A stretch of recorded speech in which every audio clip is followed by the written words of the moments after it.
hair come from? Yeah, exactly. When did that happen? Yeah.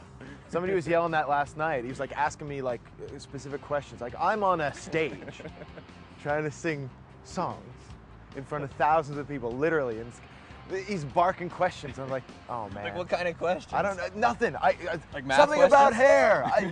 You and your hair. And then it's like, yep. You know, I'm not trained to deal with that. I'm not dealing.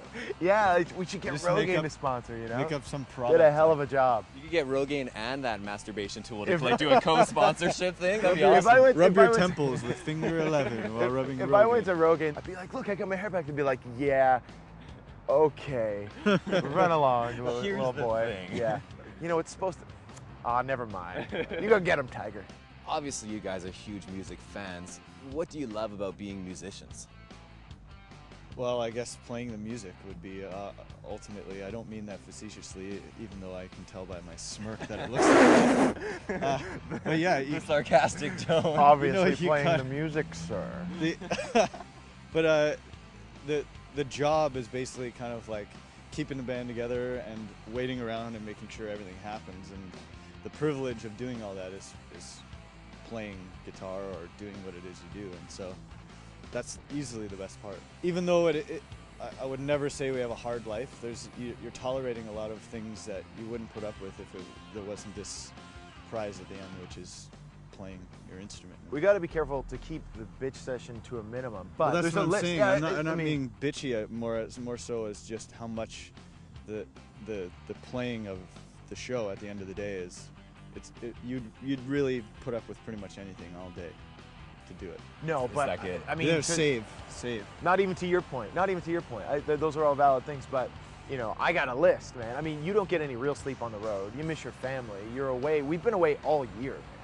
You know, so those are strange things to become accustomed to. And once you get some time at home longer than a week, all you can think about is doing the same thing you just did that you were sick of for an entire year. So it's a little strange, but it's a life you become quite attached to. And it is a different kind of life, and I think it's a hard life for people who are outside of it to wrap their heads around. Well, because when I wasn't doing this as like some sort of bullshit career, I thought that's the easiest gig on the planet. And I guess in a lot of ways it is. You know, because the first thing I did was go home and bitch and moan to my friends like, oh my God, you guys, we had a long sound check. We had to travel everywhere, and we were kind of tired. And you know, my one buddy, seen a stripper dance paralyzed. Yeah, I still haven't done that. I mean, imagine how I feel.